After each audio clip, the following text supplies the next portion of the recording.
Shalom, shalom, shalom. Shalom à tous. Shalom, Nabiso Nyonso. Aujourd'hui, nous allons partager sur Jean 3, 16. Jean 3, 16.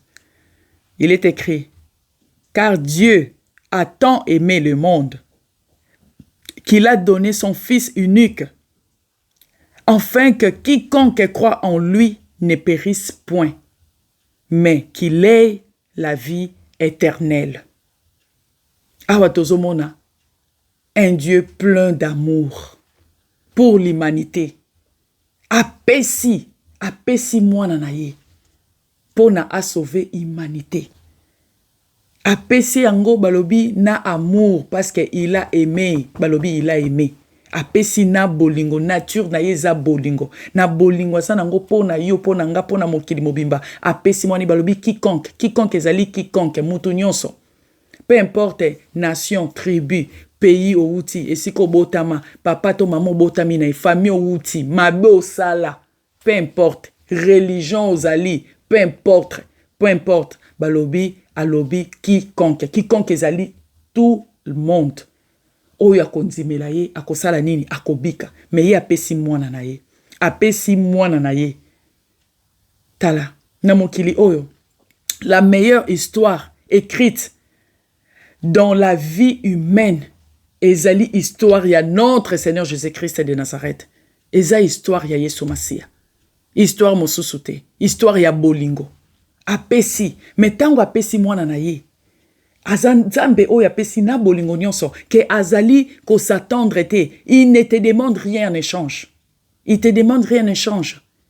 Et il te donne même la liberté.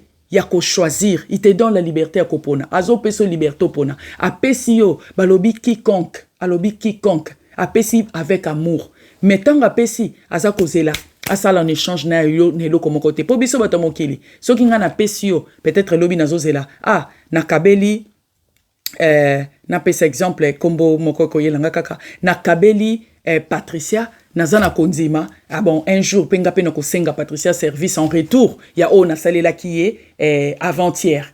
Après 2 jours, 3 jours, son na souci na senga Patricia, a ozongi selanga en retour.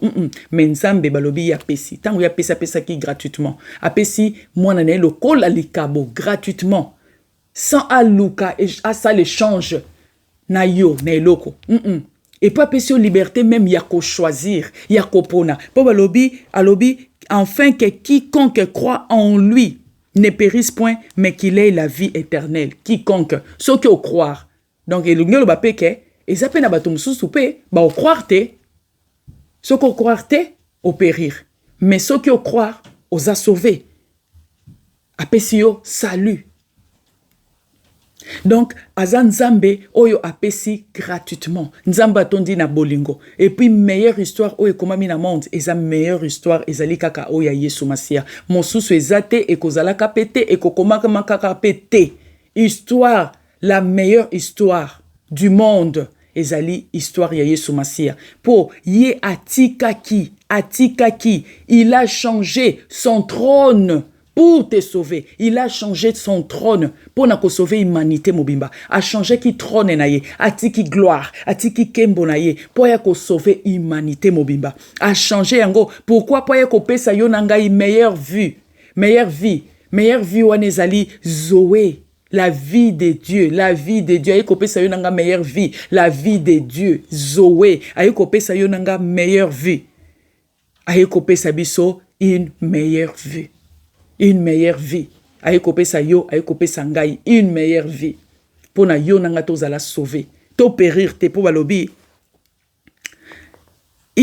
Enfin que quiconque croit en lui ne périsse point. Po o périr te, mais ose la sauver. Aboyi o souffrir.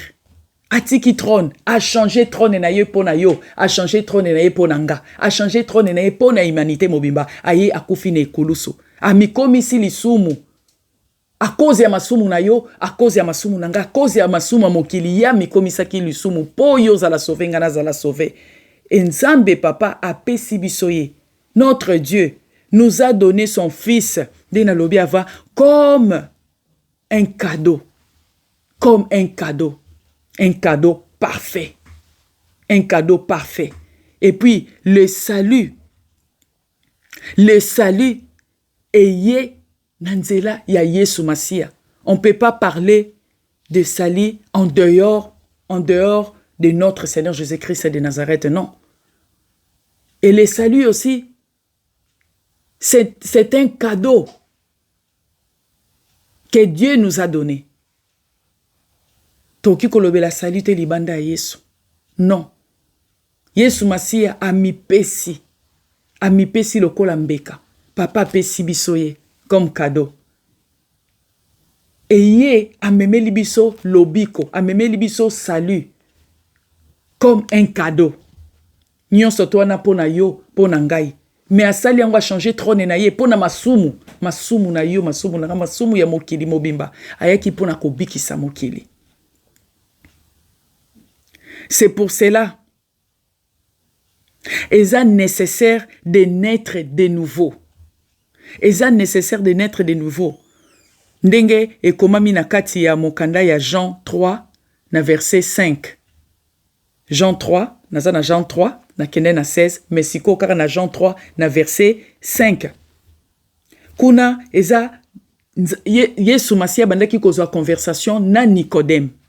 Tant azozwa conversation na ye Nicodème aki kotuna ye comment muto oki connaître de nouveau.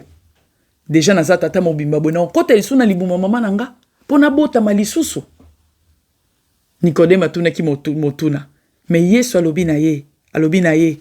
Jésus répondit, en vérité, je te l'ai dit, si un homme n'est né d'eau et d'esprit, il ne peut entrer dans le royaume de Dieu. Dieu nous a donné son Fils gratuitement, comme un cadeau parfait et gratuit. Et à travers de notre Seigneur Jésus-Christ de Nazareth, tozui le salut. Le salut, on a pu tozui ango gratuitement. Eza gratuit, eza pona yo. Eza pona monde entier. Mais Yesu Masia lobi na biso, condition pona kozwa cadeau wana gratuitement. Ezali ko bota mayasika. Naître de nouveau.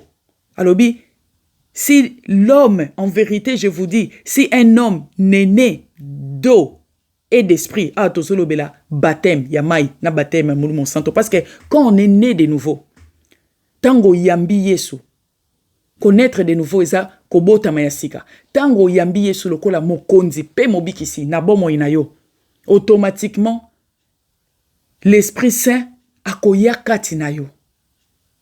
Waneza baptême ya Saint-Esprit. Akoya kati na yo. Ako fanda kati na yo.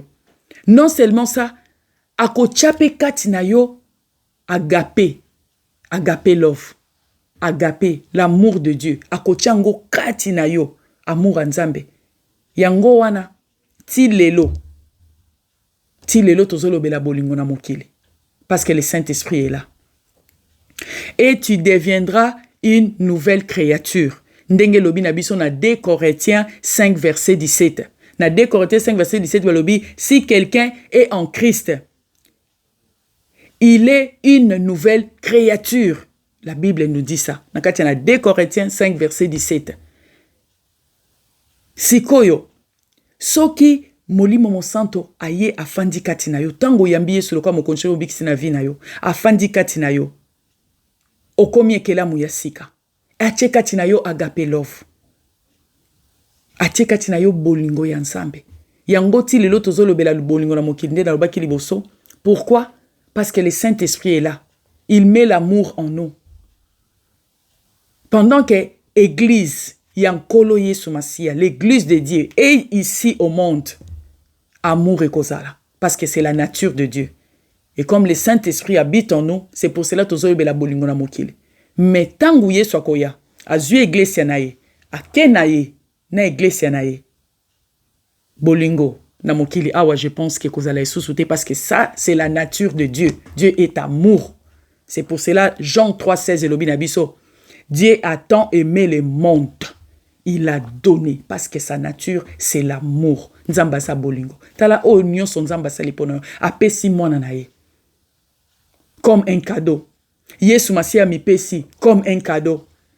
Il t'a donné aussi le salut comme un cadeau. Nyoso tu wana kaka pona yo, pona mokili, pona ko sauver yo, pona ko sauver libota na yo, pona ko sauver une famille, une nation. Le continent, mokili mobimba, monde entier, pona ko sauver quiconque. Peu importe na masumu sala, peu importe na crime sala, peu importe na famille obotama, na papa na maman obotama, peu importe ici ko uta continent, pays, tribu, quoi que ce soit, peu importe. Alobi quiconque, ezaka yonzimelaye. Yazobe ta porte, a opeso loboko, yo yambaka loboko wana. Mais a obligé yote. Pas lobi, ko croire. Donc, il ngoba ki batum soupe bonzimate. Il ngoba ki batum soupe bonzimate. Même Jésus yemoko, azalaki soumis au Saint-Esprit. Jésus aussi s'est soumis au Saint-Esprit. Ce que totali na kati na mokana na Luc 3 na verset 22. Na Luc 3 verset 22 eza tango Yesu azwaki baptême. Tango azwaki baptême. Luc 3 verset 22. Eza tango Yesu azwaki baptême. Balobi tango babandaki ko baptiser, balobi et le Saint-Esprit descendu sur lui sous une forme corporelle comme une colombe. Le Saint-Esprit descendu sur lui. C'est pour cela ministère y a Jésus et c'est là qui est très très très puissant. A opéra qui va miracle extraordinaire. Pour cela qui soumis et na Saint-Esprit. Et Yesu Masia ministère n'est là qui est très puissant parce que le Saint-Esprit est très puissant. Et ce qui toque na Jean 16 verset 7. Jean 16, verset 7. Jean 16, verset 7, Elobi Nabiso. Jean 16, verset 7. Kuna Elobi Nabiso. Cependant, je vous dis la vérité. Il vous est avantagé que je m'en aille. Car si je ne m'en vais pas, le consolateur ne viendra pas vers vous. Mais si je m'en vais, je vous l'enverrai. Alobi Nabiso, soki nakete le consolateur akoyate vers vous. Et Jésus s'est donné lui-même comme un cadeau. Et il a donné à son église, le Saint-Esprit comme un excellent cadeau. C'est pour cela, Église Yanzambe, tant que eza na samokili et ko perdre jamais puissance nango et ko perdre jamais puissance église et ko perdre nango jamais muto ko sauter église et ko perdre jamais puissance parce que le Saint-Esprit est très puissant, il est ici avec nous et puis église et ko perdre puissance nango jamais à cause de la présence de Saint-Esprit awana mokili. Et puis le Saint-Esprit tango yeso akei Saint-Esprit a yakatinda ki pe molimo monsanto comme il avait promis. Na acte 2, na verset 1, ti na verset 6 kuna, c'était le jour de la Pentecôte. Et jusqu'aujourd'hui, toza ko continuer ko vivre na Pentecôte. Jusqu'aujourd'hui, nous sommes en train de vivre la Pentecôte jusqu'à aujourd'hui. Pentecôte ko sila na mokili kaka mokolo Yesu Masiya ko yazui litonga na ye amemi église. Wanande Pentecôte et Kosila. Parce que Yesu akoya zu église, akena église, et puis akepe, église ekei, mulimo monsanto pa kei Pentecôte pe fini na mokili ao. Mais jusqu'aujourd'hui, toza ko vivre Pentecôte. À cause, il y a présence, il y a Saint-Esprit. Jusqu'aujourd'hui. Église, et qu'on perdrait jamais puissance nango. Et qu'on perdrait jamais puissance parce que le Saint-Esprit est là. Le Saint-Esprit est avec nous. Il est très puissant. Il est très puissant. À ta persécution, à ta ce qui va bondis église n'engenini. Mais tant que le Saint-Esprit est ici, avec nous, namokili oh, jamais église qu'on perde puissance nango. Et qu'on ça la mission nango pe koko qui sango na monde. Mission y église ezali ko sauver monde, ko sauver monde, ko sauver monde. Yangwana de mission. Jésus-Christ était venu pour nous sauver. Alobi potozwa meilleure vie, Zoé, la vie de Dieu. Zoé, la vie de Dieu, la meilleure vie. Aye pour appeler ça la meilleure vie. La vie de Dieu, Zoé, la meilleure vie. aye kopesa biso la meilleure vie. Yango wana nyonso oyo nzamba sali yango na bolingo na yo, na bolingo na nga, na bolingo monde pour sauver yo, a sauver nga, a sauver famille na yo, a sauver mwasi mwana na yo, bandeko no ba frère ba sœur na yo, nzamba sali yango po na biso po na mokili mobimba. Na yango na sengi na yo obongisa relation na yo na Nzambe. Nyonso to eza gratuit. Dieu le Père nous a donné son Fils comme un cadeau parfait. Et notre Seigneur Jésus-Christ s'est donné comme un cadeau parfait. Et il a donné à son Église, à Pessine Église naïe, le Saint-Esprit comme un cadeau excellent. Yango Église ko perdre jamais puissance nango. Et ko perdre jamais puissance nango na monde. Et puis to ko continuer ko vivre Pentecôte jusqu'à ce que Yesu Masia ko yazui et tonganaye. Et nyonso wana eza pona yo, eza gratuit. Eza gratuit. Bongi sa relation na yo na Nzambe. Bongi sa relation na yo na Nzambe ozana tan nanu. Soki lelo zolandanga na video oyo. Nzamba lingi obongi sa relation na ye. Soki ozolandanga eza moment na yo. Nzamba lingi obongi sa relation na yo na ye. Bongi sa. A forcer yo te, obligé yo te. Mais attendre yo loboko. Apesi yo loboko. Nzima loboko wana. Po alingi te opérir. Alingi te okufa na mabe. Alingi te okenali felo. Kanisa lisolo ya Lazare. Pauvre Lazare. Na riche. Bakufi. Bakei. Mais Lazare ake. Asaki na mokili pauvre. Ake na lola na Saint d'Abraham. Et tangu riche pa kufi yake wapi akei na temps ya feu ake na esika ya moto na esika pasi na esika na lieu de tourment ake kuna akomi kosenga aide mais Abraham a répondu que ezalaki trop tard. Ezalaki trop tard. Ce que je vais dire par là, l'enfer existe, l'ifelo existe, l'ifelo ezali, l'enfer existe, l'ifelo existe aka. Il y a des gens qui ont na lié des tourments et qui ont plus que tourments. Parce que ça, il y a un apocalypse qu'on a besoin de préciser très bien. Balobi motoana et zako ziki sa manko donc jour et nuit sans repos. Mais na côté kuna na paradis oyo Nzambe a pesi mwana na ye pour opérir te, pour la vie éternelle, pour la meilleure vie, Zoé ensemble na ye. Au vivre na joie, na abondance pour l'éternité. Mais on en attend les lois kobongisa. On a dit soki les lois oyokango zolandanga. Eza moment na yo nzamba lingo bongisa relation na yo na ye. Ton de komoko yebi, de komoko famille na yo, mwana na yo, mobile na yo, papa no mama na yo, famille na yo, bandeko na yo, kokobo sanate, riche ayebisaki Abraham, tinda Lazare akende koyebisa bandeko nanga po ba bongo la mitema. Mais Lazare a yebisaki Moïse azakuna. Soki ba yokeli Moïse te, ata mutu abimi na tombe, ba oyokeli kakate. Ozana moment na yo ya kobongisa. Po, en attendant Yesu aya, liwa pezat. En attendant Yesu azonga. En attendant Yesu azonga. Parce que Jésus revient bientôt. Et les jours à venir, et kozala mikolo ya pasi mingi. Jésus revient bientôt. Les jours à venir, et kozala mikolo ya pasi. En attendant Yesoya okupa okufa lelo. Et bon oso okufi lelo okende wapi. Ndenge zalaki riche na Lazare okende na Saint d'Abraham pour dire quelque chose to okende na lieu de tourment. Donc okende na paradis to okende na lifelo neng na loba. Ainsi que bongisa relation na Nzambe. Jésus revient bientôt. Tala nyonso oyo Nzambe organisé. A pesi mwana na ye comme cadeau.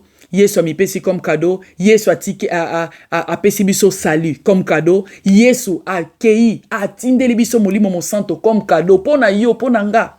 Molimo mo santo. Tango yo nzimeli Nzambe, molimo mo santo eko vivre kati na yo. Ou komi sauvé, komi baptisé par l'esprit. Après eu baptême yamai. Posa la sauver. Pokota na bokondi ya likolo. bongisa relation na Nzambe. Soki tokei na kati ya mokanda ya Romains 10 verset 9 à 11. Kune lobi na biso nini? Romains 10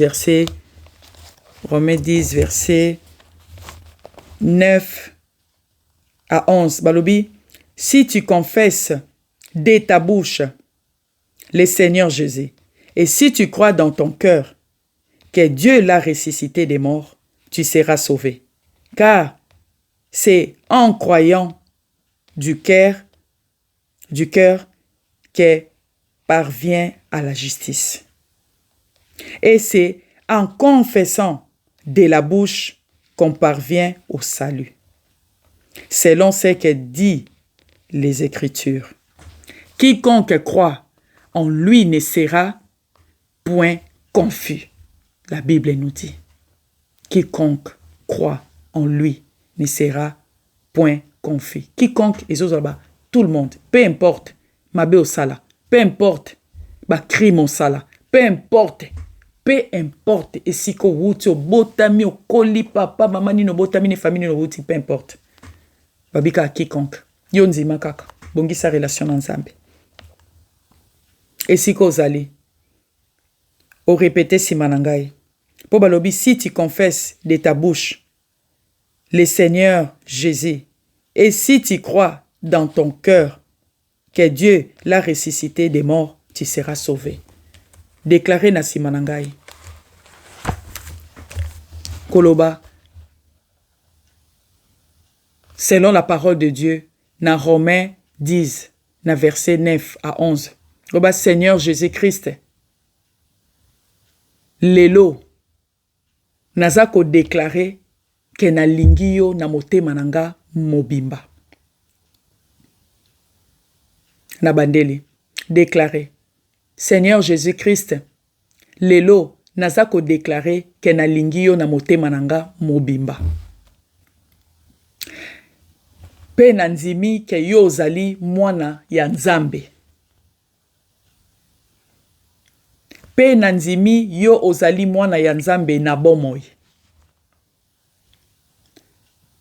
Nanzimi ke okufaki na ekulusu pona masumu na ngai. Pe osekwaki. Pe ofandi na loboko ya mobali ya papa.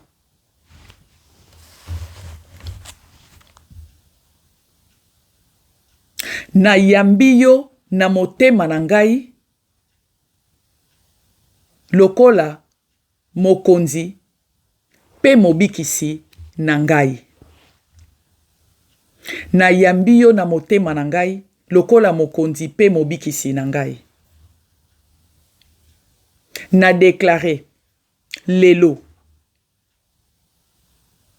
nguya to puissance ya péché, ya satana, ya kufa, ya ténèbre et katani na vie na ngai. Na bandeli, na déclaré que lelo puissance ya masumu, ya satana, ya kufa, ya ténèbre et katani na bomoi na ngai. Sikoyo nakomi mwana na Nzambe. Nazali justifié na kangolami.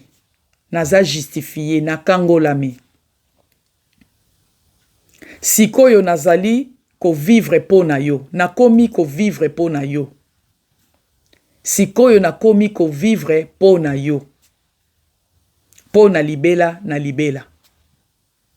Kombo na ngai ekomami na buku ya Lola. Po na libela na libela.